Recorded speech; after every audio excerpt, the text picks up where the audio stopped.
வணக்கம். Big topic with Karthik Mayakumar. Krishna பரமாத்மா, Mahabharata characters, அப்புறம் கல்கி படம் சார்ந்த சில கனெக்ட்ஸ், இது எல்லாத்த பற்றினா சுவாரஸ்யமாக பல விஷயங்கள் பார்க்க போகிற நிகழ்ச்சிகளை போகலாம்.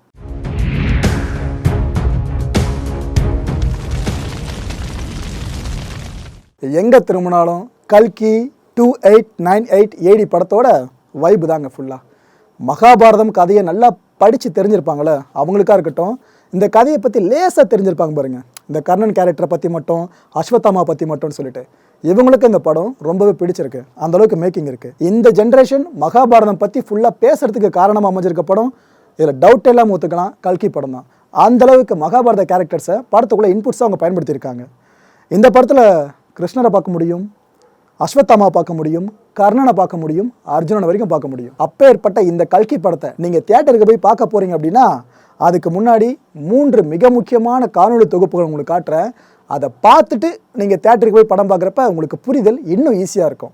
அந்த பில்டப் சீக்வன்ஸ்லாம் இருக்குல்ல, அதை இன்னும் நீங்கள் கிரகிச்சிக்கிறதுக்கு இந்த காணொலி தொகுப்புகள் உங்களுக்கு வாய்ப்பு கொடுக்கும். ரைட்டு, இதில் நம்ம முதல்ல பார்க்க போகிற காணொலி தொகுப்பு தசாவதாரம் இருக்குல்ல. அப்படின்னா என்னென்ன அவதாரங்கள்லாம் சேர்ந்து தசாவதாரமாக பார்க்கப்பட்டுருக்கு. இந்த அவதாரங்களோட ஆதியிலிருந்து அந்தம் வரைக்கும் ஒரு முழுமையான தகவல் உங்களுக்காக. விஷ்ணு இந்து சமயத்துல முக்கியமான கடவுள்களில் ஒருவர் மட்டும் இல்ல, வைணவ சமயத்தோட முழுமுதற் கடவுளும் இவர் தான். விஷ்ணு அப்படின்னாலே எங்கும் நிறைஞ்சிருக்கவர் அப்படின்னு பொருள். மும்மூர்த்திகள்ல ஒருவரான இந்த மூவுலகத்தையும் காக்கிறவர் விஷ்ணு தான். பிறப்பு இறப்பு இல்லாத பரம்பொருளா விளங்குபவரும் இவரே தான். இவரோட உறைவிடத்தை பரமாத்மா அப்படின்னு அழைப்பாங்க. அதாவது உச்ச வானளாவிய உறைவிடம், மோட்சம் பெறுகிற ஆன்மாக்கள் வாழுற இடம். அதனாலேயே இவரு பரபிரம்மன், பரமாத்மான்னு சிறப்பு பெயர்களால் அழைக்கப்படுறாரு. நாராயணன், வாசுதேவன், ஜெகநாதர், விதோபர், ஹரி, திருமால்னு இன்னும் பல பெயர்கள் இவருக்கு இருக்கு. இவருடைய நீல நிற தோற்றத்துல கீழ் வலது கையில கௌமேதகியும், கீழ் இடது கையில பத்மாவும், மேல் வலது கையில சுதர்சனமும், மேல் இடது கையில பாஞ்சன்யமும் தாங்கிய தோற்றத்தோடு பக்தர்களுக்கு காட்சி அளிக்கிறாரு. இந்த 4 கரங்கள்ல அவர் வச்சிருக்க பொருட்கள் எல்லாமே அவருடைய சக்திகளை குறிக்கிறது. அதாவது தாமரை ஆன்மீக ஞானத்தையும், சுதர்சன சக்கரம் தர்மத்தையும், ஒரு போர் கொம்பாக இருக்கிற சங்கு அண்ட் கடா அப்படின்ற ஆயுதம் தீமைக்கு எதிராக அவர் போரிடுறதை குறிக்கிறது. அதுவும் இவர் பார்க்கடல்ல லட்சுமி தேவியோட ஆதிசேஷன் அப்படின்ற நாக படுக்கையில படுத்திருப்பாரு. செல்வம், அதிர்ஷ்டம், செழிப்பு, இது எல்லாத்துக்கும் தெய்வமான லட்சுமி விஷ்ணுவோட மனைவி. விஷ்ணு பூமியில அவதாரங்களா அவதரிக்கும் போது லட்சுமியே அவருக்கு அந்தந்த அவதார மனைவியா அவதரிச்சாங்கன்னு சொல்லப்படுது. தன்னோட மனைவியான லட்சுமி தேவி இல்லாம விஷ்ணு பகவானை பார்க்கவே முடியாது. எல்லா படைப்பாற்றல் திறனுக்கும் லட்சுமி தேவியோட ஆற்றல் திறன் தான் வேறா இருக்கான். அதனாலதான் அவர் விஷ்ணுவை எங்கேயும் எப்பவும் பின்தொடர்வாங்க அப்படின்னு சொல்லப்படுது. அது மட்டும் இல்ல, இந்து கோவில்கள்லயே சயன கோலத்துல மூலவரா காட்சி அளிக்கிற ஒரே கடவுள் விஷ்ணு தான். தனக்கு வலது புறமா பிரம்மாவை படைப்பதற்கும், இடது புறமா சிவனை அழிக்கிறதுக்கும் தோற்றுவிச்சவர்னு நம்பப்படுது. விஷ்ணுவோட 4 குணங்கள் என்னன்னு பார்த்தா வாத்சல்யம், சுவாமித்துவம், சௌசில்யம், சௌலபியம். இதுல வாத்சல்யம் அப்படின்னா தாய்ப்பசு கன்றின் மீது கொண்ட அன்பை உணர்த்துறது. சுவாமித்துவம் அப்படின்னா கடவுள்களுக்கெல்லாம் தலைமை ஏற்கிற சிறப்பை குறிக்கிறது. சௌசீல்யம் அப்படின்னா ஏற்றத்தாழ்வு இல்லாம நட்பு பாராட்டுறது. சௌலபியம் அப்படின்னா கடவுளோட எளிமையை குறிக்கிறது. இப்படி 4 குணங்களை தன்னகத்தை வச்சிருக்கவர் தான் கடவுள் விஷ்ணுன்னு சொல்லப்படுது. வைணவ சமயத்தின் கோட்பாட்டின்படி பாத்தீங்க அப்படின்னா உலகத்துல அதர்மம் எப்பப்பெல்லாம் தலை தூக்குதோ அப்பப்பவெல்லாம் தர்மத்தை நிலைநாட்ட பல்வேறு அவதாரங்கள் எடுக்கிறவர் தான் விஷ்ணு அப்படின்னு நம்பப்படுது. அதன்படி விஷ்ணுவோட அவதாரங்களை 3 விதமா பிரிச்சுக்கலாம். 1 அவதாரம், 2 ஆவேசம், 3வது அம்சம். முழுமையான சக்தியை கொண்டதுதான் அவதாரம். தேவையான போது தற்காலிகமா கொஞ்ச காலத்துக்கு மட்டும் தன்னோட சக்தியை பயன்படுத்தி எடுத்துக்கிட்ட பணியை முடிச்சதும் சக்தி இல்லாம விலகி நிற்கிறதுக்கு பேரு தான் ஆவேசம். விஷ்ணு சக்தியோட ஒரு பகுதி ஒரு உருவம் கொண்டு வெளிப்படுறத அம்சம் அப்படின்னு சொல்றாங்க. அந்த வரிசையில இவர் எடுத்துக்கிட்ட அவதாரங்கள் சப்தாவதாரம், தசாவதாரம்னு எண்ணிக்கை அடிப்படையில குறிப்பிடுறாங்க. அந்த வகையில விஷ்ணு பகவான் இந்த உலகத்தை காக்க எடுத்த பல அவதாரங்கள் இருந்தாலும் அதுல சிறப்பா சொல்லப்படுறது தசாவதாரம் தான். இந்த 10 அவதாரங்களுக்கும் மனுஷ வாழ்க்கைக்குமே மிகப்பெரிய தொடர்பு இருக்கு. அது மட்டும் இல்ல, இந்த அவதாரங்கள் மனுஷங்களுக்கு பல உண்மைகளை உணர்த்தக்கூடியதா இருக்கு. அதுல முதல்ல மச்ச அவதாரம். தாயோட வயிற்றுல கருவா உருவாகி மீன் மாதிரி ரத்தத்தோடு ரத்தமா பனிக்குட நீரில நீந்தி அதுக்கப்புறம் வெளியே வந்து பிறக்கிறத உணர்த்துறது தான் இந்த மச்சாவதாரம். ரெண்டாவதா கூர்மாவதாரம். ஒரு ஆமை பிறந்து 3 மாதங்கள் ஆன பிறகுதான் தலையை தூக்கி நிமிர்ந்து பார்க்கும். அதே மாதிரி தான் மனுஷனும் குழந்தையா பிறந்த 3 மாதங்கள் கழிச்சு கவிழ்த்து படுக்க வச்சாதான் தலையை நிமிர்ந்து பார்க்கும். மூன்றாவதா வராக அவதாரம். மனுஷன் குழந்தையா பிறந்து 6வது மாதம் கழிச்சு கால்களை மடக்கி முட்டி போட்டு பன்றிக்குட்டி மாதிரி எழ ஆரம்பிக்கும். அதனால அந்த பருவம் வராக அவதாரத்தோடு தொடர்பு படுது. நான்காவதா நரசிம்ம அவதாரம். ஒரு பிறந்த குழந்தை தவழ ஆரம்பிச்சு அதுக்கப்புறம் எழுந்து நிக்க பழக தொடங்குறது 8வது மாசத்துக்கு அப்புறம் தான். இந்த காலத்துல குழந்தை கையில என்ன கிடைச்சாலும் அதை வாயில வச்சு கடிக்கிறதும் கையில கிடைக்கிற பொருள்களை கிழிக்கிறதுமா தொடங்கும். அதனால இந்த பருவம் இரண்யகசிபுவோட உடலை கிழிச்ச நரசிம்ம அவதாரத்தோடு தொடர்பு படுத்தி குறிப்பிடுறாங்க. ஐந்தாவதா வாமன அவதாரம். பிறந்த குழந்தை 1 வருஷத்தை தொட்டதும் தன்னோட சிறிய மெல்லிய பாதங்களால தரையில ஒவ்வொரு அடியா எட்டி வச்சு நடக்க பழகும். இதே மாதிரி வாமன அவதாரத்துல விஷ்ணுவும் தன்னோட சிறிய அடிகளால இந்த பிரபஞ்சத்தை அளந்து காட்டுவாரு. அதனாலதான் இது வாமன பருவம் அப்படின்னு சொல்லப்படுது. 6வது அவதாரம் பாத்தீங்கன்னா பரசுராம அவதாரம். இது குழந்தை பருவத்தை தாண்டி நன்கு வளர்ந்த இளமை பருவத்தை குறிக்க தொடங்குது. நல்லா வளர்ந்து குடும்ப பொறுப்புகளை சுமக்க ஆரம்பிச்சு தாய் தந்தைக்கு கடமையாற்ற வேணும் அப்படின்றத குறிக்கிறது தான் இந்த பரசுராம அவதாரம். 7வதா ராம அவதாரம். இளமை பருவத்துல மனசு ரொம்பவே அலப்பாயும். குறிப்பா சொல்லணும்னா எதிர்பாலினமான பெண்கள் மேல அதிகமா அலைப்பாய தொடங்கும். அப்படி மனசை கண்டபடி அலைய விடாம தடுத்து தனக்கே உரிய ஒரு பெண்ணை மட்டும் மணந்து அவளுக்கு உண்மையாகவும் கற்பு நெறி தவறாம ஒருவனுக்கு ஒருத்தி அப்படின்னு வாழணும் என்பதோட அடையாளம் தான் இந்த ராம அவதாரம். 8வதா பலராம அவதாரம். மனுஷனாகப்பட்டவன் திருமணத்துக்கு பிறகு ஒரு சிறந்த இல்லறவாசியாகவும் மனைவிக்கு நல்ல கணவனாகவும் இருக்கிறது மட்டும் இல்லாம உடன் பிறந்தவங்களுக்கும் உற்றார் உறவினர்களுக்கும் இந்த ஊர் உலகத்துல இருக்கிறவங்க கிட்டையும் அன்போடு அனுசரிச்சு அவங்களுக்கு தன்னோட கடமையை செய்யறத உணர்த்துறது தான் இந்த பலராம அவதாரம். 9வதா கிருஷ்ண அவதாரம். முதுமை பருவத்துல செய்ய வேண்டிய விஷயம் என்னவோ அதை வலியுறுத்துறது தான் இந்த கிருஷ்ண அவதாரம். முதுமை காலத்துல எந்த விதமான உலக பற்றும் இல்லாம இறை நிலையை உணர்ந்து தன்னோட அடுத்த சந்ததிக்கு சிறந்த மனுஷ வாழ்க்கைக்கான அனுபவங்களை பகிர்ந்து கொண்டு வழிகாட்டுறது தான் இந்த அவதாரம். 10வதும் கடைசியுமான அவதாரம் தான் கல்கி அவதாரம். மனுஷ வாழ்க்கையோட இறுதி கட்டம் தான் இது. பிரபஞ்சத்தோட இறுதி கட்டமும் இந்த கல்கி அவதாரம் தான். இந்த காலகட்டத்துல இறை நிலையில ஒன்றி கலந்து எல்லாத்தையும் தனக்குள்ளாகவும் எல்லாவற்றிலும் தன்னையும் காணுகின்ற அறிவு அஞ்ஞானத்தோட முழுமையை உணர்ந்து முக்தி நிலையை அடையிறது தான் இந்த கல்கி அவதாரம். இதுதான் மனுஷனோட கடைசி நிலை. அதாவது அவன் பிறந்த பிறப்போட பயனை அறுவடை செய்யற காலம்னு சொல்லலாம். இல்லனா ஒரு மனுஷனுடைய வாழ்க்கை பயணத்தோட முடிவு அந்த முடிவில்லா ஆதி அந்தமாகிய அந்த பரபிரம்மத்தோட 2 கலக்கிறது தான். இந்த தசாவதாரம் மட்டும் இல்லாம இன்னும் பல அவதாரங்கள் விஷ்ணு பகவான் எடுத்தார்னு சொல்லப்படுது. வாயு புராணத்துல சப்தாவதாரம், அதாவது 7 அவதாரங்கள் எடுத்தாராம். வைணவர் போற்றும் திருமாலோட அவதாரம் பற்றி சொல்லுற புராணமான பாகவத புராணத்துல விஷ்ணு 25 அவதாரங்கள் எடுத்தார்னு சொல்லப்படுது. எது எப்படி இருந்தாலும் ஒரு மனுஷனோட வாழ்க்கை பயணத்துல எப்ப மெய்ஞானத்தை தேடி ஒருத்தன் பயணப்படுறானோ அப்ப அவனுக்கு தேவையான அறிவை கடந்த மெய்ஞானத்தை இந்த அவதாரங்களும் புராணங்களும் அவனுக்கு தந்து அந்த பேராற்றலோடு அவனை இணைய வைக்கும் அப்படின்றதுல எந்த சந்தேகமும் இல்லை. ஓம் நமோ நாராயணாய. கல்கி அவதாரம் இது நம்ம பல ஆண்டுகளாக கேட்டுக்கிட்டு இருக்கோம். கடைசி காலத்தில் வருவார்னு இந்து மார்க்கம் சார்ந்து மட்டும் இல்லை, எல்லா மார்க்கத்திலும் இப்படி ஒரு நம்பிக்கை இருக்குது. மறுமை நல்ல ஒருத்தர் வருவார், கடைசி காலத்தில் ஒருத்தர் வருவார், ஜட்ஜ்மெண்ட் டேவாக இருக்காதுன்னு எல்லாருமே நம்புகிறாங்க.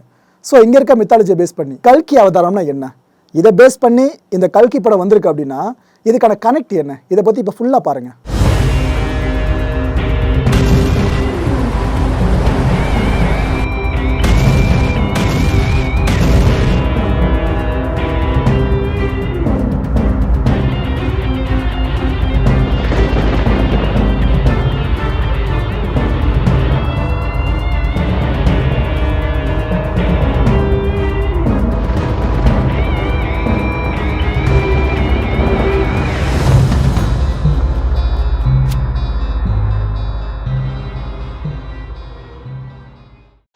ஆண்டவா, எல்லாரும் எப்பவும் மன நிம்மதியோட எந்த தொந்தரவும் இல்லாம சந்தோஷமா இருக்கணும். இந்து புராணத்தின்படி விஷ்ணு பகவான் கலியுகத்தோட கடைசியில கல்கி அவதாரம் எடுத்து இந்த உலகத்தை அழிக்க போறார் அப்படின்னு சொல்லப்படுது. பகவத்கீதையில கீதா உபதேசத்தின் போது கலியுகத்தோட முடிவுல தான் இந்த உலகம் அதர்மத்தை அழிச்சு தர்மத்தை நிலைநாட்டுவேன் அப்படின்னு கிருஷ்ண பரமாத்மா கூறினதா குறிப்புகள் இருக்கு. அப்படி விஷ்ணு பெருமான் சொன்ன கலியுகத்துல தான் நாம இப்போ வாழ்ந்துகிட்டு இருக்கோம். கல்கி அவதாரமானது விஷ்ணுவோட கடைசி மற்றும் 10வது அவதாரமா கூறப்படுது. இதை மெய்ப்பிக்கும் விதமா பகவத்கீதையில கலியுகம் முடியும் போது அதர்மம் கோர தாண்டவம் புரியும், எல்லாமே சர்வநாசம் அடையும். அந்த நேரத்துல கல்கி அவதாரம் தோன்றும் அப்படின்னு கூறப்பட்டிருக்கு. 4,32,000 ஆண்டுகள் கொண்டது கலியுகம். தற்போதைய நிலவரப்படி எடுத்துக்கிட்டா 5,000 ஆண்டுகள் தான் கடந்திருக்கு. அப்படி பார்த்தா இன்னும் ஆயிரக்கணக்கான வருடங்கள் எஞ்சி இருக்கு. ஆனா கல்கி அவதாரத்தின் போது என்னவெல்லாம் நடக்கும் அப்படின்னு கூறப்பட்டதோ அவற்றில் நிறைய விஷயங்கள் தற்போது குறிப்பால உணர்த்தப்படுது. சுருக்கமா சொன்னா, கல்லாக இருக்கும் இறை அவதாரம் எடுப்பதே கல்கி அவதாரம். அவரவர் சமயங்களை ஸ்தாபித்த அவதாரங்கள் திரும்பவும் தோன்றும் அப்படின்றது நம்பிக்கை. இந்த நம்பிக்கை வலுவடைஞ்சிருக்கு. இந்த மீள் தோற்ற நம்பிக்கை அடிப்படையில கீதையில கிருஷ்ணர் தாம் உலகில் தர்மத்தை நிலைநாட்டிட மீண்டும் மீண்டும் சம்பவிப்பேன் அப்படின்னு சொல்லியிருக்காராம். ஷியா வர்க்கத்தினர் அவங்களோட 12வது இமாம் ஆகிய இமாம் மெஷ்டி 60ஆம் வருடம், அதாவது ஹிஜ்ரி 1260 பூமியில மீண்டும் அவதரிப்பார் அப்படின்னும் தீர்க்க தரிசனம் எழுதப்பட்டிருக்கு. அதே மாதிரி பல கிறிஸ்தவ பிரிவினர்களிடையே விவிலிய குறிப்புகளின்படி பார்த்தா கிபி 1844 இயேசு மறுபடியும் பூமியில் தோன்றி விசுவாசிகளை ஒன்று திரட்டுவதுடன் சொர்க்கத்தில் இருக்கிற மாதிரியே பூமியிலையும் கடவுளின் ராஜ்யத்தை ஸ்தாபிப்பார் அப்படின்ற நம்பிக்கை இன்னமும் இருக்கு. யூத மதத்தினர்கிட்ட எடுத்துக்கிட்டீங்கன்னா மெசையா மறுபடியும் தோன்றுவார் அப்படின்னு நம்புறாங்க. புத்த சமயத்துல புத்தர் மீண்டும் மைத்ரேய அமிதபா அப்படின்ற பெயர்ல தோன்றுவார்னு இன்னும் நம்பிட்டு இருக்காங்க. பார்சி மதத்தினர்கிட்ட எடுத்துக்கிட்டீங்க அப்படின்னா தங்கள் அவதாரமான சாரா துஸ்ட்ரா ஷா பஹ்ராம் அப்படின்ற பெயர்ல பூமியில தோன்றுவார் அப்படின்ற தீர்க்க தரிசனத்தை இன்னும் ஆழமா நம்புறாங்க. கிருதயுகம் மொத்தமா 17,28,000 வருஷங்களை கொண்டது. அந்த காலத்துல வாழ்ந்த மக்கள் கடவுள்களால் ஆளப்பட்டதா சொல்லப்படுது. அன்றைய மக்கள் அறநெறியுடன் வாழ்ந்தாங்க. அவர்கள் சராசரியா 5 அடி உயரம் இருப்பாங்க. 840 வருஷம் வாழ்ந்தாங்க அப்படின்னு குறிப்பிடப்பட்டிருக்கு. திரேதாயுகம், இந்த யுகம் 12,96,000 வருஷங்களை கொண்டிருக்கு. 4/3 பகுதி மக்கள் அறநெறியோடு, ஒரு பகுதி மக்கள் நேர்மை இல்லாமலும் வாழ்ந்திருக்காங்க. இந்த காலகட்டத்தில் வாழ்ந்த மனுஷங்களோட சராசரி உயரம் 5 அடி இருக்கும்னு சொல்லப்படுது. 616 வருஷம் இவங்களோட ஆயுட்காலமா. துவாபர யுகம், இந்த யுகம் 8,64,000 வருஷங்களை கொண்டது. இந்த யுகத்தில் வாழக்கூடிய மக்கள் சரிபாதி நேர்மையாகவும் மற்றொரு பாதி மக்கள் நேர்மை இல்லாமலும் வாழ்ந்தாங்க அப்படின்னு குறிப்பிடப்படுது. இந்த காலகட்டத்தில் வாழ்ந்த மனுஷங்களோட சராசரி உயரம் 6 அடி வரைக்கும் இருக்குமா. இவங்களோட ஆயுட்காலம் 300 வருஷங்களாம். கலியுகம், நாம இப்போ வாழ்ந்துட்டு இருக்கிறது இந்த யுகத்துல தான். இந்த யுகத்துல ஒரு பகுதி மக்கள் அறநெறியோடும் மற்ற 3 பகுதி மக்கள் அறம் இல்லாமலும் வாழ்ந்துகிட்டு இருக்காங்க. மனுஷங்க சராசரி இந்த காலகட்டத்தில் 6 அடி உயரம் வரைக்கும் இருக்காங்க. அதிகபட்ச ஆயுட்காலம் அவங்களுக்கு 120 வருஷங்கள். புராணத்தின்படி பார்த்தா கிருஷ்ணர் கிமு 3102 விண்ணேற்றம் அடைந்த அடுத்த கணமே கலியுகம் பிறந்துருச்சு. அவர் திரும்பவும் கல்கியை அவதரிச்சு சத்திய யுகத்தை ஸ்தாபிப்பார் அப்படின்னு புராணங்கள்ல சொல்லப்படுது. கல்கி பிறக்கும்போது உலகத்துல நடக்கக்கூடிய ஒரு சில நிகழ்வுகளை அன்றே கணிச்சிருக்காங்க. கல்கி இந்த உலகத்துல பிறக்கிறப்ப இந்த உலகத்துல ஓடக்கூடிய வற்றாத நதிகள் வற்றி போகும். குடிக்கிறதுக்கு கூட மக்களுக்கு தண்ணி இல்லாத நிலைமை ஏற்படும். இதுக்கு காரணம் புவியோட வெப்பம் அப்படின்னு சொல்லப்படுது. பல நூற்றாண்டுகளுக்கு முன்னாடியே புவி வெப்பமயமாதலை பத்தி சொல்லப்பட்டிருக்கிறது நமக்கு வியப்பாதான் இருக்கு. இதனால பூமியில பஞ்சம் ஏற்பட்டு மக்கள் பசியால வாடுவாங்களாம். மனுஷங்களோட வாழ்நாள் குறைஞ்சு 30 வயசுலேயே செத்தே போயிடுவாங்களாம். சின்ன வயசுலேயே அவங்க இளமைய இழந்துருவாங்களாம். இப்படிலாம் புராணம் சொல்லுது. கல்கி பிறப்பெடுக்கிறப்ப பெண்கள் சிறு வயசுலேயே பருவம் அடைஞ்சிருவாங்களாம். கணவன் மனைவிக்கு இடையில இருக்க உண்மையான உறவா இல்லாம ஒருத்தர் ஏமாத்துவாங்களாம். அப்போ அவங்க கிட்ட அன்பு மறைஞ்சு இளம் பெண்கள் தங்கள் கன்னித்தன்மையை விலை பேசுவாங்களாம். சுயநலம், சோம்பேறித்தனம், மூர்க்கத்தனம், இது மாதிரி குணங்கள் மனுஷங்க கிட்ட ரொம்ப அதிகமாக காணப்படுமா. இது மட்டும் இல்லாம ஆட்சி செய்கிற மன்னனே மக்களை சுரண்டுவானாம். திருடங்க அரசராவார்களாம், அரசர்கள் திருடர்களா மாறுவாங்களாம். சிறிதளவே கல்வி அறிவு பெற்ற வீணர்கள் ஞானிகள் அப்படின்னு போற்றப்படுவாங்களாம். அகதிகளா பல பேர் நாடு விட்டு நாடு போவாங்களாம். தாயோட கர்ப்பத்திலேயே சிசுக்கள் கொலை செய்யப்படுமா. தவறான கருத்துக்களையே மக்கள் ஏற்றுக்கொள்ள விரும்புவாங்களாம். எவரையுமே நம்ப முடியாம திணறுவாங்களாம். பசியாலையும் பயத்தாலையும் மக்கள் நிலவரைகளுக்குள்ள தஞ்சம் புகுவாங்களாம். மேகங்கள் சீராக மழை பொழியாது. செல்வம் சேர்க்கறதுலேயே மக்கள் ஈடுபட்டுக்கிட்டே இருப்பாங்க. பணக்காரங்க தான் ஆதிக்கம் செலுத்துவாங்க.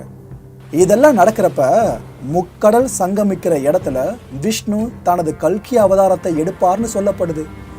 இப்போ இந்த உலகத்துல 3 கடல் சங்கமிக்கிற ஒரே இடம் அது இந்தியா மட்டும்தான். கல்கி கருமை நிறத்துல இருப்பார் அப்படின்னு புராணங்கள் சொல்லுது. ஸோ இதன்படி பார்த்தா அந்த அவதார புருஷர் தென்னிந்தியால பிறப்பெடுக்கலாம் அப்படின்னு நம்பப்படுது. கல்கி ஷாம்பலா அப்படின்ற இடத்துல தான் பிறப்பார் அப்படின்னு புராணங்களை குறிப்புகள் ஒரு பக்கம் இருக்கு. ஆனா ஷாம்பலா அப்படின்ற ஒரு இடம் தென்னிந்தியா மட்டும் இல்லாம இந்தியாலேயே இல்லை. பழங்காலத்துல புராணங்கள் எழுதப்பட்ட காலத்துல எடுத்துக்கிட்டீங்கன்னா இந்த ஷாம்பலா இருந்திருக்கலாம் அப்படின்னு நம்பப்படுது. அதுக்கு பிற்பாடு காலப்போக்கில் அது பெயர் மாற்றப்பட்டிருக்கலாம்னு நம்பப்பட்டுக்கிட்டு இருக்கு. கல்கி ஒரு அசுரனா மாறி இந்த உலகத்தை அழிப்பார் அப்படின்னும், அப்படி அவர் உலகத்தை அழிக்க போகும்போது ஒரு மிகப்பெரிய படையோடு ஒரு வெள்ளை குதிரையில மிகப்பெரிய வாளோடு போவாராம். அப்படி கல்கி உலகத்தை ஒரு முறை சுற்றி வர்றப்ப இந்த உலகத்துல பாதிக்க மேற்பட்ட மக்கள் அழிஞ்சிருப்பாங்களாம். மீதம் இருக்கிறவங்க நல்ல எண்ணங்களை உடையவர்களா இருந்தா மட்டும் அவங்க சில காலங்கள் வரைக்கும் வாழ்ந்து அதுக்கு பிற்பாடு அவங்களும் மறைஞ்சிருவாங்களாம். கல்கி அவதாரத்தின் முக்கிய நோக்கமே இந்த உலகத்தை மறுசுழற்சி செய்யறது, எல்லாத்தையும் அழிச்சிட்டு திரும்பவும் முதல்ல இருந்து பரிணாமத்தை தொடங்குறது. பூமியில எப்பவெல்லாம் தர்மம் தாழ்வுற்று அதர்மம் மேலோங்குதோ அப்பவெல்லாம் கடவுள் ஒரு ஆன்மாவை பூமிக்கு அனுப்புவார் அப்படின்னு கீதையில கிருஷ்ணர் வாக்களிச்சிருக்காரு. ஆனா அதுக்காக பூமியில உண்மையிலேயே தர்மம் அழிந்து விட்டதென பொருள்படாது. இதோட கருத்தாக்கம் மனுஷன் ஒரு நிலையிலிருந்து வேறொரு நிலைக்கு ஆன்மீக ரீதியிலையும் சமூக ரீதியிலையும் மேம்பாடு அடைந்து அவன் அதற்கு அப்பால் செல்வதற்கு நடுவுல சமய ரீதியான போதனைகளுக்கு வலுவில்லாததால ஒரு புதிய வழிகாட்டி தேவைப்படுது. ஸோ இதோட பொருள் இப்படிதான் நம்ம எடுத்துக்க முடியும். ஒரு வழிகாட்டி இல்லாத நிலையில் கண்டதே காட்சி கொண்டதே கோலம் என்பதற்கிணங்க மனுஷங்களோட வாழ்க்கை அமைஞ்சிடும். இன்னைக்கு உலகத்துல நடக்கிற கோரங்கள் இதுக்கு ஒரு நல்ல உதாரணம். நந்த அரசர்கள் காலத்துல கலியுகம் தன்னோட உச்சியில அல்லது மத்திய நிலையை அடைஞ்சு தொடர்ந்து மேலும் வலுப்பெறும் அப்படின்னு பாகவத புராணத்துல கூறப்பட்டிருக்கு. நந்தர்கள் கிமு 600கள்ல இருந்து 300கள் வரைக்கும் இன்றைய வட இந்தியால ஆட்சி புரிஞ்சவங்க. இது கலியுகத்துல சுமார் 2400 வருஷங்கள் சென்ற பின்னாடி நடந்தது. கிருஷ்ணரோட இறப்புல இருந்து புத்தரோட தோற்றம் வரைக்கும் ஏறத்தாழ 2400 ஆண்டுகள் ஆகுது. அதே மாதிரி புத்தரோட தோற்றத்துல இருந்து 2400 ஆண்டுகள் 19ஆம் நூற்றாண்டுல முடிவடையுது. எப்படி பார்த்தாலும் இந்த தீர்க்க தரிசனங்கள் எல்லாமே குறிப்பிடப்பட்டிருக்கிறது ஒருத்தரை மட்டும்தான். கல்கி அவதாரம் எடுக்க போறதை பத்தி சில குறிப்புகள் மகாபாரதத்திலே இருக்கு. மார்க்கண்டேய ரிஷி முனிவர் பாண்டவர்களோட மூத்த புதல்வரான தர்மன் கிட்ட உரையாடுறப்ப ஒரு அந்தன தம்பதியினரின் வயிற்றில் கல்கி அவதரிப்பார் அப்படின்னும், அவர் போர்க்குணம், விளையாட்டு, கல்வி இப்படி எல்லாத்திலும் சிறந்து விளங்குவார்னு கூறப்பட்டிருக்கு. அதோடு அதீத புத்தி கூர்மையும் உடல் வலிமையும் பெற்ற ஆஜானுபாகுவான இளைஞனா அவர் இருப்பார்னு சொல்லப்பட்டிருக்கு. கலியுகம் எப்போ முடிஞ்சு அல்லது முடிஞ்சிருக்கணும் அப்படின்றத இப்ப பார்க்கலாம். கிருஷ்ணர் மறைஞ்சதுமே கலியுகம் தோன்றிடுச்சு. கலியுகத்துக்கு 4,32,000 வருஷம் அப்படின்றது தவறான கணக்கு அப்படின்னும், கலியுகம் 4800 வருஷங்கள் தான் அப்படின்னும் சில புராணங்கள்ல குறிப்பிடப்பட்டிருக்கு. கலியுகம் துவங்கி 4,32,000 வருஷங்களுக்கு பிற்பாடு தான் கல்கி அவதாரம் தோன்றணும் அப்படின்னும், அது வரைக்கும் மனுஷ குலத்தோட நிலைமை என்னவாகும்? இப்ப இருக்கிற நிலையே இப்போதோ அப்போதோ அப்படின்னு இருக்கும்போது 4,32,000 வருஷங்கள் வரைக்கும் அடுத்த அவதாரத்துக்காக நாம காத்திருக்க முடியுமா என்ன? எல்லா வகையிலையும் கலியுகத்துக்கு 4800 வருஷங்கள் தான் அப்படின்றது தர்க்க ரீதியில ஏற்புமிக்க ஒன்றா இருக்கு. அப்படி நம்ம ஏற்றுக்கிட்டோன்னா கலியுகம் கிபி 1698லேயே முடிவுக்கு வந்திருக்கணும் அப்படின்னு பொருள்படுது. 1200 வருஷங்களான சத்திய யுகம் நடப்புக்கு வந்திருக்கவும் வேணும். அண்ட் சத்திய யுகத்தில் இது வரைக்கும் 300 வருஷங்களுக்கு மேலே கடந்திருக்கவும் வேணும். பகவத்கீதையில் கிருஷ்ணர் மனுஷங்க கிட்டேயே தர்மம் நலிவுறும் போது யுகத்திற்கு யுகம் தோன்றுவேன் அப்படின்னு சொல்லியிருக்காரு. கலியுகத்தோட முடிவுல சத்தியயுகத்தின் ஆரம்பத்திலையும் கிரகங்களின் சேர்க்கையின் அடிப்படையில குறிப்பிடப்பட்டிருக்கு. ஆனா கல்கி எப்போ தோன்றுவார் அப்படின்றது சார்ந்த குறிப்பு எங்கேயுமே எழுதப்படல. யுகங்களோட ஆரம்பம் அப்படி இல்லைன்னா முடிவோடு அவதாரங்களோட தோற்றத்தை சம்பந்தப்படுத்த முடியவே முடியாது அப்படின்னும் ஒரு பக்கம் வாதம் இருக்கு. உதாரணமா ராமர் சுமார் கிமு 5000 தோன்றினதா பஞ்சாங்கத்துல குறிப்பிடப்பட்டிருக்கு. ஆனா அதே பஞ்சாங்க கணிப்புப்படி துவாபர யுகம் ஆரம்பிச்சதோ கிமு 6702, அதாவது துவாபர யுகம் ஆரம்பிச்சு சுமார் 1700 வருஷங்களுக்கு பிறகுதான் ராமரே அவதரிச்சிருக்காரு. உங்க ஒவ்வொருத்தரோட உள்ளேயும் நான் என்னோட படைப்பை முழுமையா பெற செய்வேன். அதனால நீங்க உங்களோட சுயநல ஆசைகள் என்னும் திரைகளை கொண்டு உங்களை மறைச்சு கொள்ளாதீங்க. அதன் வழி என்னோட கை வேலையின் சிறப்பு மனுஷங்களுக்கு பரிபூரணமா வெளிப்படுத்தப்படாம இருந்துட போகுது. அதனால ஒவ்வொரு மனுஷனும் ஆண்டவனோட மகிமைப்படுத்தப்பட்ட அழகினை தானாகவே புரிஞ்சு மதித்துணர முடிந்து வந்திருக்கிறது. தொடர்ந்தும் அவ்வாறே முடிந்து வரும். அத்தகைய ஆற்றல் அவனுக்கு அளிக்கப்பட்டிருக்கவில்லை எனில் எங்கனம் அவன் தன் தவறுக்கு காரணங்கூற அழைக்கப்பட முடியும். மனம் பரிசுத்தமாக இருந்தால் நாம் கடவுளின் அவதாரத்தை கண்டுகொள்ளலாம்னு கூறப்படுது. கடந்த 3 நூற்றாண்டுகளும் உலக வரலாற்றிலேயே ஒப்பில்லா நூற்றாண்டு. மனுஷனோட சீரான வாழ்வு முற்றிலும் தலைகீழா மாறிய காலகட்டம் இருக்குல்ல, இதுதான். புராணங்கள்ல கூறப்பட்டிருக்க கலியுக சம்பவங்கள் அப்படியே இப்ப நடந்துகிட்டு இருக்கு. அதுபோக அறிவியல்ல ஏற்பட்ட முன்னேற்றமும் அதன் விளைவான கணக்கிலடங்காத கண்டுபிடிப்புகளும் உலக அரசியல்ல ஏற்பட்ட தலைகீழ் மாற்றங்களும் எக்ஸாக்டா என்ன சொல்லப்பட்டிருந்துச்சோ அதுதான் இப்ப நடந்துகிட்டு இருக்கு. இது எல்லாம் பார்க்கறதுக்கும் கேட்கறதுக்கும் வியப்பா இருக்கு. ஆனா எல்லாருமே குறிப்பிட்ட அந்த முக்கடல் சங்கமிக்கும் இடத்துல ஒரு அவதார புருஷன் தோன்றுவா சொல்லப்படுறது சார்ந்து சொல்ல மட்டும் தான் பட்டுக்கிட்டு இருக்கு தீர்க்க தரிசனமா. இது வரைக்கும் அது சார்ந்த எந்த விதமான 100% ஆதாரத்தோடு கூடிய ஒரு குறிப்பு கூட கிடைக்கலன்றதான் நிதர்சனமே.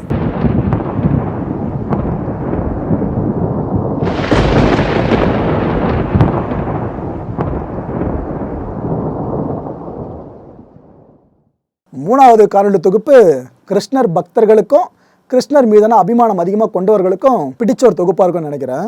ஆக்சுவலாக கிருஷ்ண பரமாத்மா இல்லைன்னா மகாபாரதமே கிடையாது. அப்பேற்பட்ட கிருஷ்ணர் மகாபாரத கதையில் நல்லவரா கெட்டவரா? கல்கி படத்துலையும் கிருஷ்ண பரமாத்மா காட்டுறாங்களே, இதோட கனெக்ட் எந்த அளவு நீண்டு போகுது? இதை ஃபுல்லாக இந்த தொகுப்பில் பாருங்க. அகிலம் போற்றும் பாரதம் இது இணையில்லாமா காவியம். தர்ம அதர்ம வழியினிலே நன்மை தீமைக்கு இடையினிலே விளையும் போரினில் சத்தியம் வென்றிடுமா. சக்தியையும் பக்தியையும் ஜென்மத்தின் முக்தியையும் அகிலம் போற்றிடும்.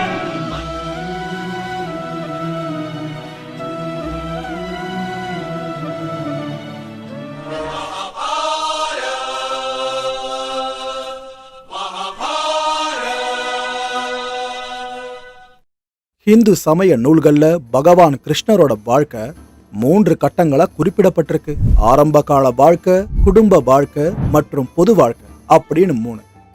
விஷ்ணுவோட அவதாரமான கிருஷ்ணர் அன்போட கடவுள்.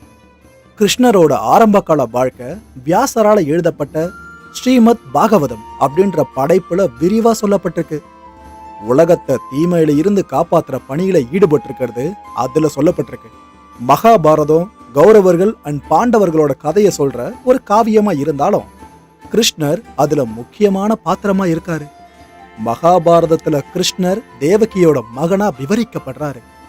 கிருஷ்ணர் எப்படி வந்தாரு, எதுக்காக அவதாரம் எடுத்தாரு அப்படின்னு சுருக்கமா இப்ப பார்ப்போம். சில நேரங்களில் அடுத்தவர் ஆற்றும் பணியானது மனவேதனையை தரும், தன்னம்பிக்கையை இழக்கும் நிலை வரும். அத்தகு சந்தர்ப்பங்களில் மன உறுதியை இழக்காதே. தன் மனதிற்கு கடிவாளம் இட வேண்டியது ஒரு மனிதனின் கடமை. திரேதா யுகத்துல விஷ்ணு பகவான் தன்னோட ராம அவதாரத்தை முடிச்சிட்டு வைகுண்டம் போன பிற்பாடு பூலோகத்துல நடக்கிற கொடுமைகளை தன்னால பொறுத்துக்க முடியாம தவிக்கிறாரு. அரக்கர்கள் எல்லாம் அரசனாகி தங்களை வதைக்கிறாங்க. தர்மம் மறைஞ்சு அதர்மம் தலை தூக்கிறதா பூமாதேவி விஷ்ணு கிட்ட சொல்ல, அதுக்கு விஷ்ணு எப்பவெல்லாம் அதர்மம் தலை தூக்குதோ அப்பெல்லாம் நான் அங்க இருப்பேன், நான் யாதவ குலத்துல பிறப்பேன் அப்படின்னு சொல்லியிருக்காரு. அவர் சொன்ன மாதிரியே கிருஷ்ணரா யாதவ குலத்துல வசுதேவர் அண்ட் தேவகியோட மகனா பிறந்தாரு. தேவகியோட 8வது குழந்தையால கிருஷ்ணரோட தாய்மாமனான கம்சன் அழிக்கப்படுறான் அப்படின்னு ஒரு தீர்க்க தரிசனத்தை கேட்டதுமே கம்சன் அவளோட குழந்தைய கொல்றதுக்கு முடிவு பண்றான், முயற்சியும் பண்றான். ஆனா 8வது பிறப்பான கிருஷ்ணர் யமுனை ஆற்றுல குறுக்க இருந்த கோகுலத்துல பசு மேய்க்கிறவங்களோட தலைவரான நந்தன் அண்ட் யசோதாவால மறைச்சு வளர்க்கப்படுறாரு. அங்கதான் அவர் ஒரு அழகிய குழந்தை பருவத்தையே கழிச்சாரு.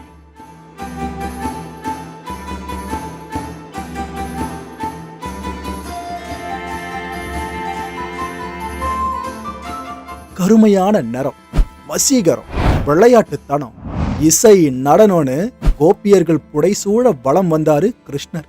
கிருஷ்ணரோட கதை இரட்டை மறைவை கொண்டிருக்கு. கிருஷ்ணன் ஒரு மனுஷனா மாறு வேடமிட்ட கடவுள் அண்ட் ஒரு சாமானியனா மாறு வேடமிட்ட இளவரசர், எப்படி வேணாலும் எடுத்துக்கலாம்.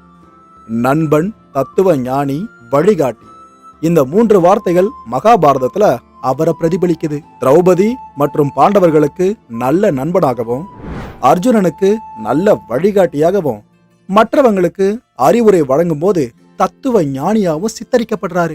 மகாபாரதத்துல கிருஷ்ணர் முதல் வருகை திரௌபதியோட சுயம்வரத்தின் போது திரௌபதன் அரசவையில அமைதியான பார்வையாளரா இருந்தாரு. மேலும் திரௌபதிய திருமணம் செஞ்சுக்கிற சவால்ல மன்னர்களும் இளவரசர்களும் தோல்வி அடைவதை அவர் பார்த்தாரு. அவர் ஒருத்தருக்கு மட்டும்தான் பிராமண வேடமிட்டு இருக்கிறது பாண்டவர்கள் அப்படின்னு தெரியும். திரௌபதி திருமணத்துக்கு கிருஷ்ணர் சாட்சியா இருந்தாரு. கிருஷ்ணர் யுதிஷ்டருக்கும் அவரோட சகோதரர்களுக்கும் விலை உயர்ந்த பரிசுகளை வழங்கினாரு. குரு ராஜ்யத்துல கிருஷ்ணரும் யாதவர்களும் பாண்டவர்களும் ஒரு கூட்டாண்மையை நிறுவனாங்க. பாண்டவர்கள் கிருஷ்ணனுக்கு உதவுனாங்க அண்ட் யாதவர்கள் தங்கள் மிகப்பெரிய எதிரியான மன்னன் ஜராசந்தனை வீழ்த்தினாங்க. பதிலுக்கு குருஷேத்திர போர்ல கிருஷ்ணர் பாண்டவர்களுக்கு உதவி பண்ணாரு அப்படின்றது ஒரு நம்பிக்கை. ஆனா கிருஷ்ணர் ரொம்பவே நியாயமானவர். பாண்டவர்களா இருக்கட்டும், கௌரவர்களா இருக்கட்டும், 2 தரப்புக்கும் தன்னோட உதவியை தான் அளிச்சாரு. இதுதான் உண்மை. வனவாசம் முடிஞ்சு குருட்சேத்திரத்துக்கு பாண்டவர்கள் திரும்பினப்ப பாண்டவர்களை துரியோதனன் பாண்டுவோட வாரிசுகளை ஏற்க மறுத்ததால கிருஷ்ணர் 2 தரப்புக்கும் இடையில சமாதானம் பேசி பாண்டவர்கள் நிம்மதியா வாழ குறைஞ்சபட்சம் ஒரு வீட்டையாவது தாங்கல அப்படின்னு கேட்டாரு.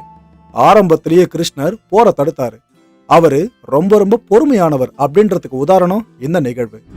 போர் முனையில குருட்சேத்திரத்துல 2 கூட்டணிகளும் கூடிய போது அர்ஜுனன் மனசு மாறி அதிகாரத்துக்காக தன்னோட சகோதரர்கள் கூட சண்டையிட விரும்பல அப்படின்னு சொல்லி தன்னோட ஆயுதத்தை கையிலிருந்து தூக்கி எறிஞ்சான். இந்த பகுதி காவியத்துல மிக முக்கியமான ஒண்ணு. ஏன்னா இது அர்ஜுனன் அண்ட் கிருஷ்ணர் 2 பேரோட தன்மையை காட்டுறது. அங்க கிருஷ்ணர் தன்னோட உண்மையான ஆற்றலை அர்ஜுனன் கிட்ட காட்டி அவனோட வாழ்க்கையோட ஞானத்தை அவனுக்கு கற்பிச்சாரு.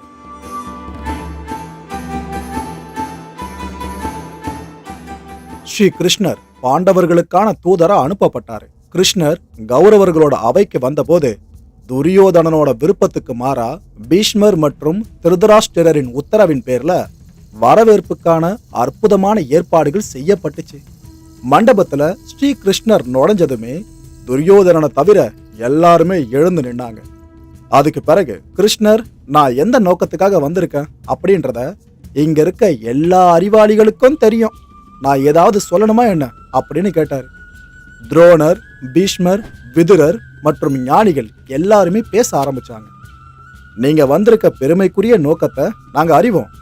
பாண்டவ சகோதரர்களுக்கு உரிய உரிமை வழங்கப்பட வேணும் அப்படின்றதுல நாங்க எல்லாருமே உடன்படுறோம் அப்படின்னு சொன்னதும் கிருஷ்ணர் துரியோதனனோட சம்மதத்தை கேட்டாரு. துரியோதன நான் ஒத்துக்க மாட்டேன் அப்படின்னு சொன்னான். வாழ கொஞ்சம் இடத்தையாவது பாண்டவர்களுக்கு கொடுங்களேன் அப்படின்னு கிருஷ்ணர் கேட்க, காணி நிலத்தை கூட நான் தரமாட்டேன் அப்படின்னா துரியோதன. பகடை விளையாடப்பட்டுச்சு. பாண்டவர்கள் அடிமையாக்கப்பட்டாங்க. திரௌபதி அவமதிக்கப்பட்டா. கிருஷ்ணா உன்னால என்ன பார்க்க முடியலையா அப்படின்னு திரௌபதி அழுதா.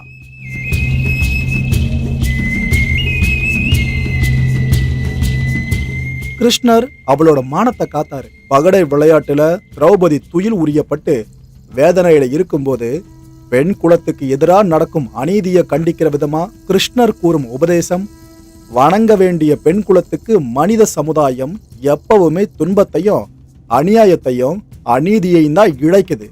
ஒரு ஆணோட பொறாமை, பேராசை, அகங்காரம், பகமை, இத்தனை ஆணின் குணத்துக்கு ஒரு பெண் துன்புறுறான்.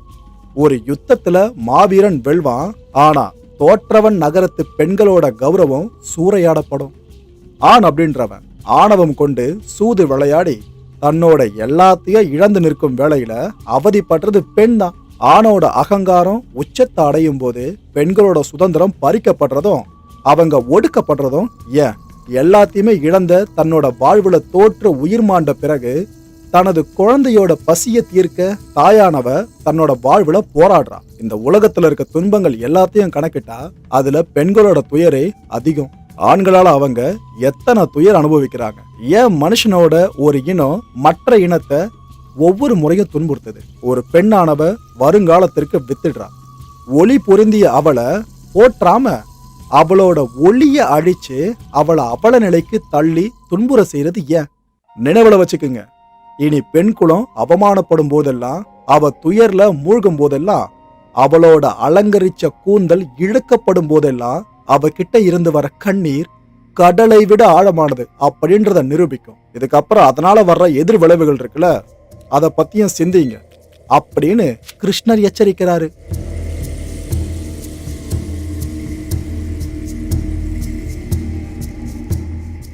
மகாபாரதத்துல போருக்கு முந்தைய நாள் சகுனியோடு கிருஷ்ணர் பகடை விளையாடிட்டு இருக்கும் போது சகுனி சூழ்ச்சி செய்றார். அந்த சமயம் சகுனி கிருஷ்ணரை பார்த்து, நீ பாண்டவர்களுக்கு உதவ முயற்சி பண்ற, அவங்கள ஜெயிக்கணும் அப்படின்னு நினைக்கிற, இப்படி சொன்னாரு சகுனி. அதுக்கு கிருஷ்ணர் சொன்னாரு, வெற்றி தோல்வி அப்படின்றது எனக்கு இல்லை, நான் நடத்துறது லீல. ஒரு பாத்திரத்துல நிரப்பப்படுற தானியத்துல எது மேல இருக்கு, எந்த தானியம் கீழே இருக்கு அப்படின்றத பார்க்காம அது எல்லாமே கடைசியில சமைக்கப்படணும், அவ்வளவுதான். அது போலதான் உலகத்துல வாழும் ஜீவராசிகளும் அதுல மனுஷன் அப்படின்ற தானியமும் அவரவர் இடத்துல இருக்காங்க. அதர்மம் சில மனுஷங்களை மேல் எழுப்புவதால அவங்க ரொம்ப விரைவிலேயே காலனை அடைஞ்சிடுறாங்க. தர்மம் சில பேரை காக்கிறதுனால அவங்க தாமதமா தான் காலனை அடையிறாங்க. இதுல சொல்ல வர்றது, உலகத்துல இருக்க எல்லா ஜீவராசியும் கடைசியில இறப்ப சந்திச்சுதான் ஆகணும். ஆனா எப்ப எப்படி இறக்க போறோம் அப்படின்றது யாருக்கும் தெரியாத ஒண்ணு. அதனால மோகம் கொண்டு வாழ வேணாம் அப்படின்னு அறிவுறுத்தப்பட்டிருக்கான்.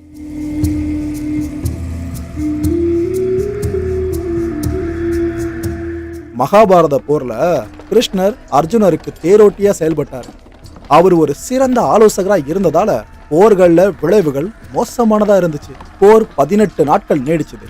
2 அணியும் தளபதிகளை இழந்ததால போர் நிறுத்தப்பட்டுச்சு. ஒரு பக்கமாவே இந்த போர் போகல. ஒவ்வொரு இரவும் கிருஷ்ணனும் பாண்டவர்களும் கூடி முடிவுகளையும் அடுத்த நாளுக்கான திட்டங்களையும் வகுத்துக்கிட்டே இருந்தாங்க, எடுத்துக்கிட்டே இருந்தாங்க. அர்ஜுனனுக்காக கர்ணன் சேமிச்சு வச்சிருந்த அம்ப கடோத்கஜனை அனுப்பி அவன் மேல செலுத்த திட்டம் தீட்டப்பட்டுச்சு. கடோத்கஜன் மேல அந்த அம்பு பயன்படுத்தப்பட்டதுனால அர்ஜுனனோட உயிர் காக்கப்பட்டுச்சு. இது கிருஷ்ணரோட போர் தந்திரங்களை காட்டுற ஒரே ஒரு நிகழ்வு மட்டும்தான். பீஷ்மரை தோற்கடிக்க சிகண்டிய தளபதியா பயன்படுத்தினதுனால போர்ல பேரழிவு ஏற்பட்டுச்சு. கிருஷ்ணர் பாண்டவர்களுக்கு உதவுறத தடுக்கிறதுக்கும் அவரை திரும்பி போகாம இருக்க வைக்கிறதுக்கும் சிறைக்குள்ள அடைக்க நினைச்சா துரியோதனன். அப்போ கிருஷ்ணர் திருதராஷ்டிரன், பீஷ்மர், விதுரர் இவங்க கிட்ட, இப்படிப்பட்ட ஒருத்தனை தான் உங்க அரண்மனையில வச்சிருக்கீங்க, இது உங்களுக்கு அவமானம், அவரு என்ன பிணைக்க விரும்புறாரு, இதெல்லாம் நீங்க கேட்க வேண்டாமா, நீங்க மட்டும் எனக்கு அனுமதி அளிச்சா நானே அவனை கட்டி யுதிஷ்டரோட பாதங்களுக்கு இப்பவே அழைச்சிட்டு போவேன். துரியோதனா, எந்த தவறான எண்ணத்திலையும் இருக்காத, நான் இங்க தனியா இருக்கேன் அப்படின்னு நீ நினைக்கலாம், ஆனா அது உண்மை இல்லை அப்படின்னு கிருஷ்ணர் சொல்லி முடிக்கும் போதே அவரோட உடல் பெரிய அளவுக்கு வளர தொடங்குச்சு. எல்லாருமே பிரம்மா மற்றும் சிவன், அர்ஜுனன் மற்றும் பாண்டவர்கள் அப்படி இப்படின்னு எல்லா வீரர்களும் அவரோட உடம்புல ஜொலிக்க தொடங்கினாங்க. பிறகு கிருஷ்ணர் தன்னோட வடிவத்தை விளக்கி, நான் என்னோட வேலையை செஞ்சுட்டேன், நான் திரும்பி போறேன், துரியோதனா நீ உன்னோட விதிக்காக காத்துரு அப்படின்னு சொல்லி புறப்பட்டார் கிருஷ்ணர். கர்ணனுக்கு கிருஷ்ணன் சொன்ன உபதேசம். கிருஷ்ணர் போரை நிறுத்தும் முயற்சியா கர்ணன் கிட்ட பேசுவாரு. போர்ல நீ கலந்துக்க வேணாம், துரியோதன உன்னோட உண்மையான நண்பனே கிடையாது, அவனுக்கு சாதகமா உன்னை பயன்படுத்தி அர்ஜுனன் மேல அவனுக்கு இருக்கிற கோபத்தை வாங்கிட்ட திணிச்சிருக்கான். உன்னோட கவலைகளை மட்டுமே நீ ரொம்ப பெருசா பாக்குற கர்ணா. அதனாலதான் மற்றவங்க படுற வேதனை உனக்கு புரியாத அளவுக்கு தவறான நட்பு உன் கண்ணை மறைக்குது. அவ உன்னை உண்மையிலேயே நண்பனா நினைச்சிருந்தா அவ உன்னை வச்சு உலகத்தோட கவலைகளை தீர்த்திருப்பான். ஆனா அவன் அப்படி செய்யாம அநீதியோட பாதையில உன்னை கூட்டிட்டு போறான், அது நல்ல நட்பு கிடையாது பார்த்தா அப்படின்னு கர்ணனுக்கு கிருஷ்ணர் நல்ல நட்பு எப்படி இருக்கணும் அப்படின்னு உலகிற்கும் கர்ணனுக்கும் அறிவுரைத்தாரு. கௌரவர்களுக்கும் பாண்டவர்களுக்கும் இடையில சகோதர போரை தவிர்க்கிற சாத்தியக்கூறுகள் குறைஞ்சிடுச்சு. அதனால கிருஷ்ணன் ஆதரவை யார் பெறாங்களோ அவங்க தான் இந்த போர்ல வெல்ல முடியும் அப்படின்னு பலராமர் சொல்ல துரியோதன வேகமா கிருஷ்ணனோட ஆதரவை பெறத்துக்கு முயற்சி பண்றான். துரியோதன தன்னை பார்க்க வரான் அப்படின்ற செய்தியை கேட்டதும் கிருஷ்ணர் அயர்ந்து தூங்குற மாதிரி நடிச்சாரு. ஆணவம் கொண்ட கௌரவ இளவரசன் துரியோதன கிருஷ்ணரோட தலைப்பகுதியில அமர்ந்து காத்து கிடந்தான்.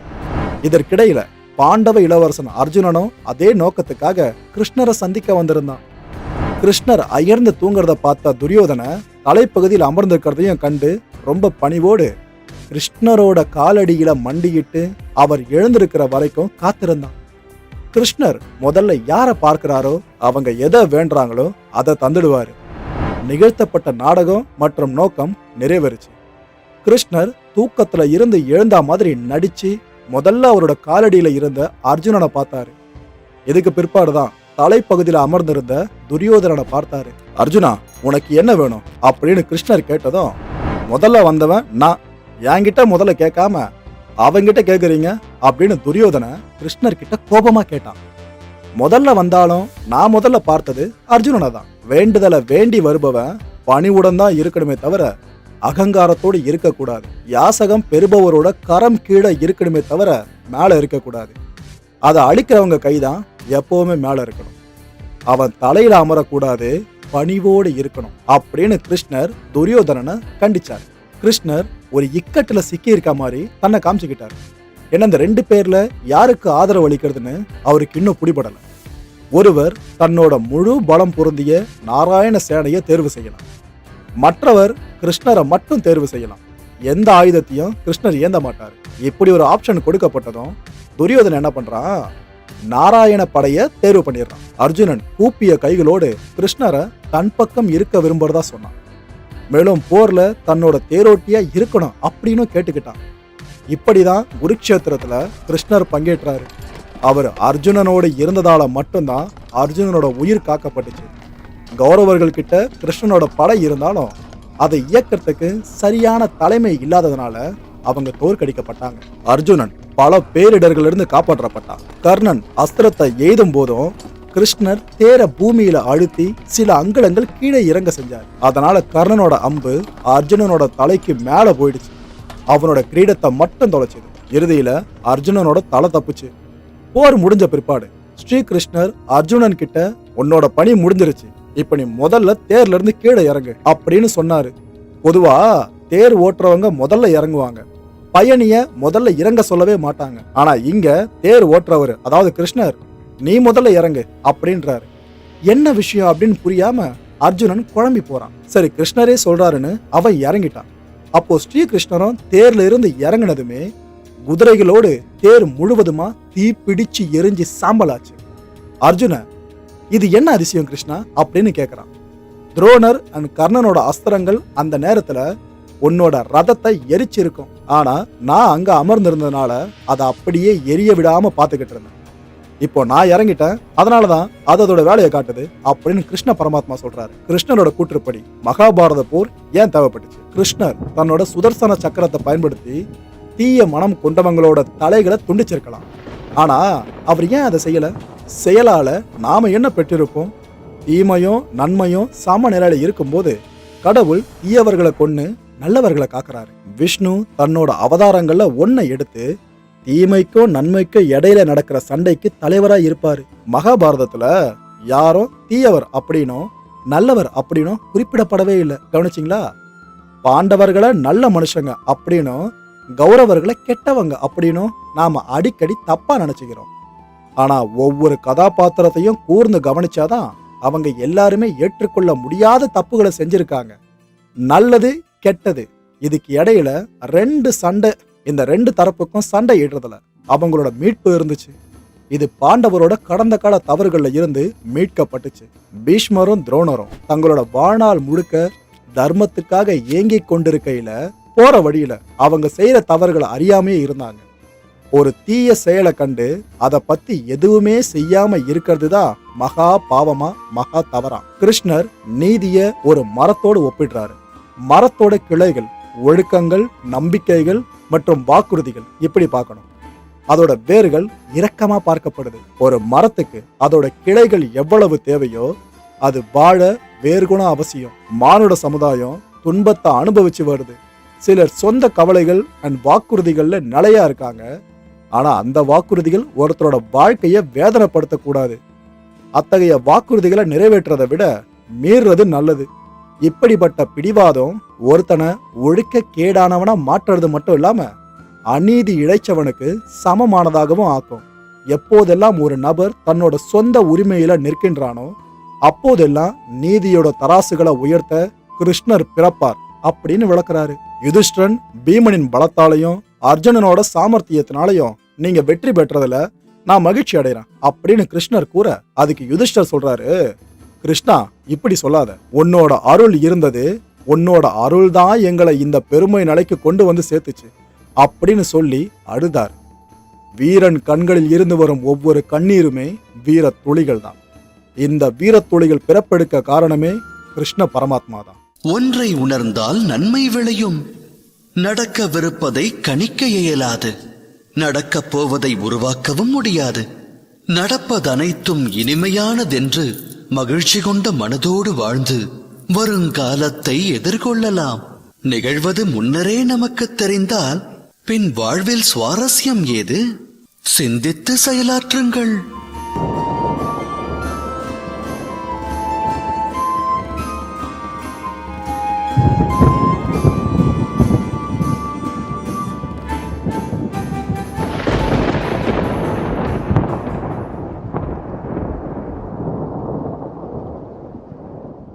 அன்பார்ந்த மக்களே, இந்த கான்டென்ட்டை பொறுத்த வரைக்கும் நாமளாம் எதிர்பார்க்க வேண்டிய விஷயம் ஒன்றே ஒன்று தான். குறிப்பாக சினிமா ரசிகர்கள் எதிர்பார்க்க வேண்டிய விஷயம், எங்கெங்கே இருந்து என்னென்ன கதைகளே எடுக்கிறதுக்கு பதிலாக நம்ம ஊரில் நாம் கேட்டு பழக்கப்பட்ட கதைகள் இருக்குல்ல, அதை இனிமேல் படமாக பண்ணுவோம். ஏன்னா இதை பார்க்குற நம்ம மக்களுக்கு கனெக்ட் ரொம்ப ஈஸியாக ஏற்படும். இதுக்காக தான் சொல்கிறேன். சொன்ன விஷயத்தை யோசிச்சு பாருங்கள் மக்களே, உங்களுக்கே புரியும்.